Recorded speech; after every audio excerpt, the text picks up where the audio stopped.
be postponed for an hour from when Now, what's the lead flag for this one? The which, sorry? The lead flag for the time delay? So you put up your AP, same as usual, red and white stripey, and then have a number underneath it.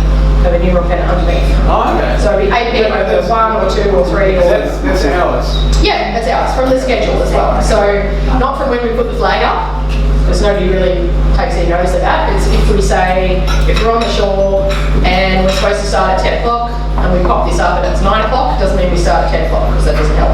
We want to say from the scheduled starting time, which is 10 o'clock, we're actually going to shift that to 11 now. And you would generally do that if there's no wind but you're expecting to see breeze, or there's too much wind but you're expecting it to moderate, and you want to give people the opportunity to go and just chill for a bit. And it's more communities as well, so they're staying on shore. Yes, exactly. If we want to keep people safe and on shore, but also relaxed. You know, if you want them to go and have a sit, or for the dinghy sailors, you don't want them sitting around in their uncovered wetsuits, just waiting to see what's going on. It means they have a choice. But I remember once we had a regatta in Adelaide, it was extremely hot, but no wind, so they postponed it, I think, 2 or 3 hours just to give us a break to go and sit in the shade. So we didn't hang around next to our boats waiting for them to tell us to go. So that's a nice thing to do. It is a bit soft, but we were like 16. So under that is our other friend, the abandonment flag, which is our checkered blue and white there. That's the N flag, November. And it's important to know the difference between postponement and abandonment. This is one that trips people up. So postponement is for anything that hasn't started, and abandonment is for anything that has. So if you haven't started your race yet, you can postpone it till whenever you like. If you have started, you must abandon it. But you can't abandon something that hasn't started, if that makes sense. Yeah, cool. So again, we can just use our end flag, and that might be something that you just go, oops, we've had a massive wind shift on the first leg, let's can the race and bring everybody back. We'll just pop up our end flag and that's all you have to do. If there's some really terrible weather coming and you're like, oh, we just want to get everyone back to the start and then schedule them in as a group, then we might use that as well. Those are other options. So again, we can do our N flag over H, which is the races are abandoned and further signal to shore. So H for home is kind of a nice way to remember that one. And then we have our N over A. So we've got our abandonment flag over the A, which is all races are abandoned and there's no more racing today. So that's pretty much like, oh God, everything's gone horribly wrong and we don't expect it to get any better. That's a pretty good one for safety reasons. Oh, I should note as well the sound signals for these. So for postponement, we're going to have 2 sounds up and 1 sound down, and that's what those little dots mean, if you can see them. So up with 2 dots means 2 sound signals up and 1 sound signal down. And the abandonment, we're going to go for 3. Sorry, what do you mean by up and down? So when the flag is raised, you have two signals, and then when the flag is lowered, you'll have 1 to just indicate that it's happened. So we need to have 3 for the abandonment. That's a pretty good sign to most people that it's gone to custody and we've got to sort everything out. What else is on that page? Okay, we've got our safety flag. This is a new one. So in the new rule book, which was 2021 last year, if you can believe it, we have a new one which is the Victor flag, the V, which is that one with the red X on it. And pretty much what that means is all the support vessels that are hanging about need to monitor the channel for safety.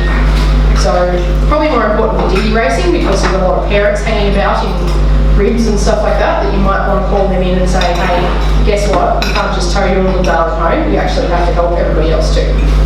So that's a new rule for 37. And boy, howdy does that happen a lot of regattas. You know, one optimist per rib, you know, that's how it goes, which is insane. But anyway, so we put that in now, and I think that's a really good one. On the other side, we've got our preparatory signals, and some of those you will definitely have seen before. First one is our blue and white P flag, sometimes known as the blue Peter for obvious reasons, and that's our standard prep signal. So basically, there's no penalties. If you're over the line early, you just have to come back, restart, carry on your life. Happy days. The other one next to it is an I flag, which is a pretty old school thing. We don't really use it anymore. Pretty much what it means is that you have to go around the end, one of the ends of the start line to get over. And that can be quite messy if you're starting in the middle of the line because you might have to sail quite some distance before you get to an end.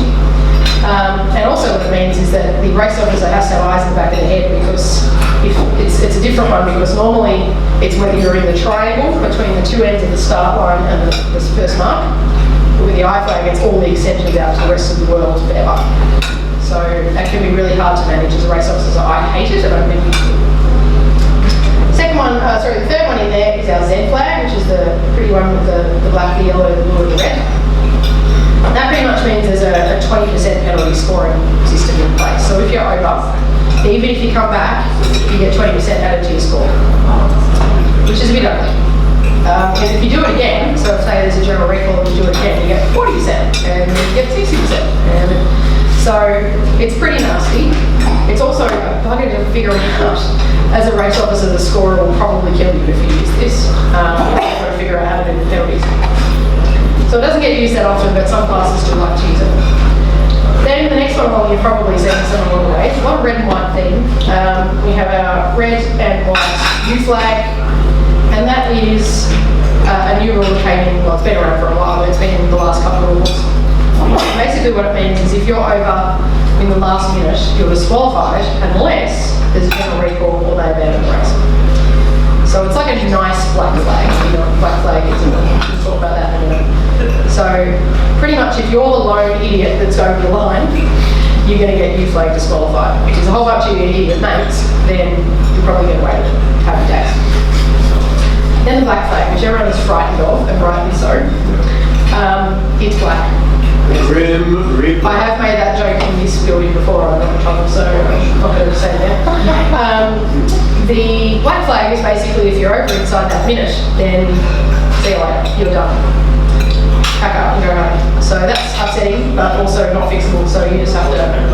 Actually, and the comment on that one is, if you're going to be over, don't be right next to the start boat and it won't go over. That's so bad. I feel like you're speaking from experience. So, just saying. If you're going to be over, do it further down the line. I mean, I like to think I pick up the ball, but I'm certain I miss people. I'm right in front of you, but I'm not going to miss you when you're here. That's right.